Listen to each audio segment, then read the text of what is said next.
Danny Stuart. Hello, Simon. How you doing? Yeah, great. Enjoy the day? Fantastic. Good game? Good game. 3 days out of the last 4. I can't always make it, but I've got a week off work this week, so it's... You had missed out for a few weeks with a wee injury as well? Aye, injuries as well, you know. And what is that? Well, it used to be the police for 30 years, but now it's the ambulance service, so I've realised that I look better in the green uniform rather than the black uniform. Yeah, goes with my hair, that wouldn't be hard. I know. I see you get a black uniform back on again. Yeah, that's it. It's slimming.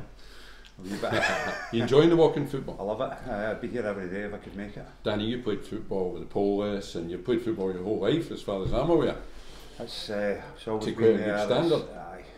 What got you involved in the what did you think when somebody said to you, have a wee go at the walking football? I think what everybody that I speak to says is, you're like, walking football, That'll you're be right. joking, that'll be right, I can still run and everything else. And were you in that camp? I was, but I knew it was happening down here because I was involved in coaching Paul's under 13 girls team with Davey Elliott, Andy's big brother. Oh, and, yes.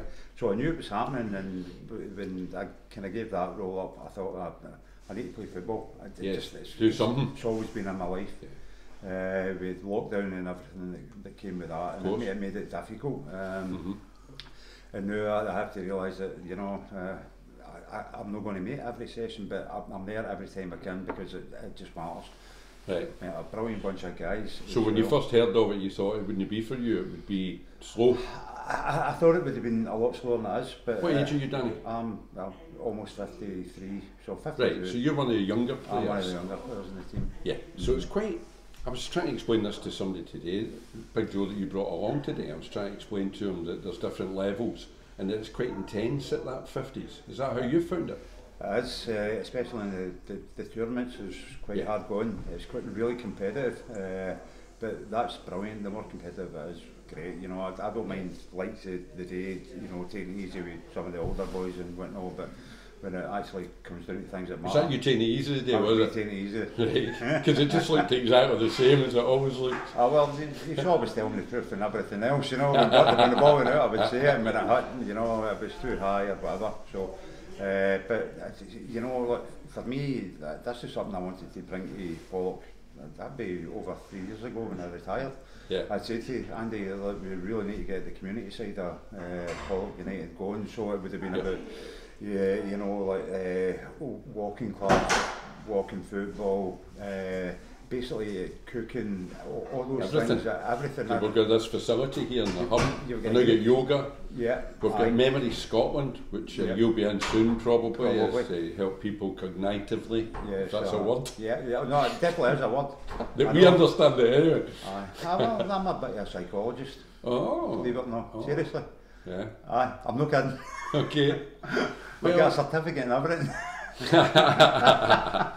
I've got one saying I'm sane. That shows you what they're worth. Oh no, I couldn't go along with that. But no. Was that in the police that you were down that road? 6 years, Open University. You know, apparently would get me promoted, and it kind of did. But it was a fantastic topic. It's a really difficult topic, but it's something that stands you in good stead. I've been talking for 20 odd years now about attachment theory in kids and how it really affects them as they get older, and there's a really big movement now for adverse childhood experiences, ACEs, that's going out there, and part of my job before I retired was delivering that kind of information to teachers, social workers. You know, we did a lot of domestic abuse stuff with the fire service, with hairdressers and vets and things.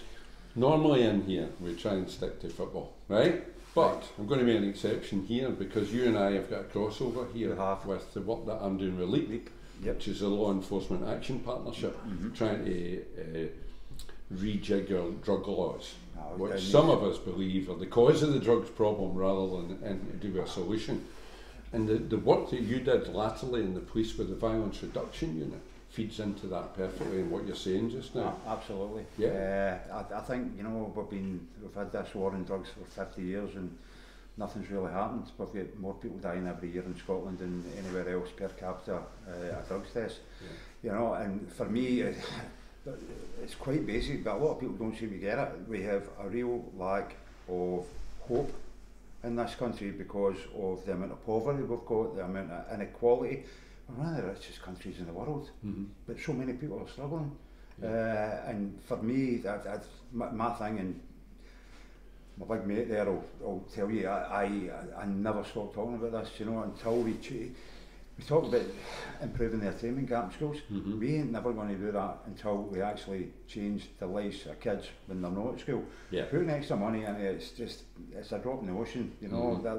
You know, if kids are staying up all night because they're cold, if they're staying up because their parents are you know, in domestic abuse, suffering from addictions, they're hungry. If you don't get a decent sleep, what hope have we got? And that's why, and that's what we're saying just now, is that all this money that the Scottish Government are promising, whether they're putting it in or not, it's another debate, but they're putting it in at the end to try and treat the problems that people have at the other end of the conveyor belt. And where we're coming from is prevention side. Let's treat the causes of this problem. And our big one just now is that the criminalisation of drug users is the problem. And if we decriminalise that, we can immediately take away the stigma and give people a chance. I mean, like, where is it right in society to put somebody inside because they've got a habit, they've got an addiction, you know, they're hurting, it's hurt people, you know. Yes. It's like punish, yeah. Aye, we're punishing people for... We don't do that with alcoholics. No. That's an illness. Aye, but alkies get to jail all the time, you know. They fill up themselves every... Yeah, that's for sure. And if we could just deal with that and some of the you know, the basic causes of it, you know, it could be like Norway or Denmark or all these really happy countries, you know, because every year they're vying with each other to who's the happiest country in the world, you know. And they pay high taxes, and for me that's really important. You know, if we don't pay it into society, we're not getting anything out of it. See the kind of stuff we're talking about, that's the principles of the Violence Reduction Unit as well, wasn't it? To get involved with people's lives and treat the sources. It's a public health approach, initially to violence and criminality. The World Health Organisation were the first to actually say, no, look, this is a public health issue, it's a health issue. Because it's knife crime and crimes of violence in general. Crimes of violence, I mean, like, when we were growing up, Glasgow was the knife capital of the world. You know, I've got a mate that's been over and worked in LA and he's doing it in a car, and do you know what they call a stabbing over there? A Glasgow. I swear to God, you know, in LA you think, no, I've heard of Glasgow, I barely know where Scotland is, but the cops call it a Glasgow. Be London now. Because of guys like you. It probably will be, because, you know, like... We've made a difference in the last 10 years. 15 years or so, we've reduced murders by around about 50% in Scotland, right in the whole of Scotland. Things are changing a wee bit at the moment, and I think it's because of how difficult things are now with a pandemic and with absolutely terrible leadership in the UK, with a government that just don't care. So. Okay, we're not going to do that. No, I know. Tell me something really important, right? All that stuff's fair enough, right? Politics, knife crime, the environment we could go on. But tell me about the important stuff. Why do you get a number 3 on your top? Oh, I was a left back. I was a young Tommy Burns in my day. Yeah? Aye. Left back's my position. I can play centre half, I can play up front, but really Did you play left back for the Polish? Aye, I played left back, left mid, centre half. Left anywhere? Are you left footed? No. No, I didn't think so. Of course I'm left footed. It's left back's my natural position. The higher up in level that I played, it was definitely left back was what was best at, you know. Okay. I thought maybe you'd been left back in the dressing room. It really is tedious now, Simon, you know.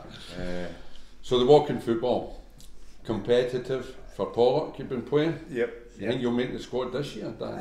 I'm noticing it's getting better. I really am noticing it's getting better. So for me, I've started a kind of diet and a health kick, because I'm actually thinking I might not get in this team. Yeah. Well, I was thinking that as well, and I pick it. I know. That's why it's important you know this. So it's not really a diet. I'm doing like 16-8. It's called, where you fast for 16 hours and eat, you know, like for another 8 hours. Constant. You eat for 8 hours constant. 8 hours constant. I think that might have gone wrong there. I think I've been doing it the other way around. 8 hours off. Aye. And eat for 16. So you're doing all this to get into the squad? Aye. There's a much easier way. Just a pay you. wee tenner would probably cover it, Danny. Aye. No, as I say, I really love for football. You know, I love watching it. I love playing it. It's there. I get football tops for my Christmas, my birthday. I get football shoes. You know, I'm just a big Wayne that's never grown up when it comes to football. And there's a side to football. You played football your whole life, obviously. There's a side to football that we forget about. It's the social side of it. And in walking football, I think that's even more important. I think that's the most important thing. All right, we're getting people a wee bit of fitness, right? But what we're really doing is we're saying to people that are maybe staying themselves, that are maybe split up, you know, and they're in middle ages, bereaved, and you know what? They don't have a lot going on positive in their life, you know. And because isolation's a real thing. Isolation's a major problem. I just think, you know, this gives the chance for guys to get out there regularly, get up, look after themselves a wee bit better, and just to have a bit of fun with mates, because we're all mates now. That's what happens, we become mates, you know. The social interaction that comes with walking football's just incredible, you know. And did you have any pals before for walking football? Is that why you're really here? That's why I'm here, because I have no. I can understand that. I mean, like, he's been there since he was about 12. Was my best mate. That's Joe. That's Joe. Who's just started today. His first game. First game, and he's better than I thought. He was better than I remembered him, actually. You know the 3-tier theory, don't you? That you bring somebody along for the first time, and they're all right, maybe. That's you. That's me. And then they bring a pal. And he's rubbish. No, he's better usually. He's better. It's the third guy. It's the third guy. Cammy, our player of the year, was we're all 3 level. I was a third level, obviously. They're all the third level of the real players, so I can't wait to see if Joe's got any pals. You don't need to worry about that. I've got a third guy who I met the other day in the supermarket who's 54. He's an ex-junior player. Is that a singles club? Asda? No. Freezer Ale? He's a fantastic player. Like, seriously, you know, Scottish junior internationalist for years.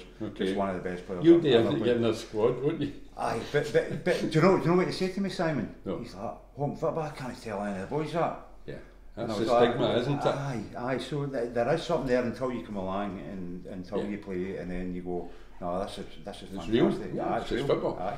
What we always say is that to get folk along, we need to get them to take it seriously. That walking football is a thing. And then once they come along and you fit right into this category, we need to get them to stop taking it so seriously. I've been thinking for the last, especially the last tournament, when you lost it completely, yes?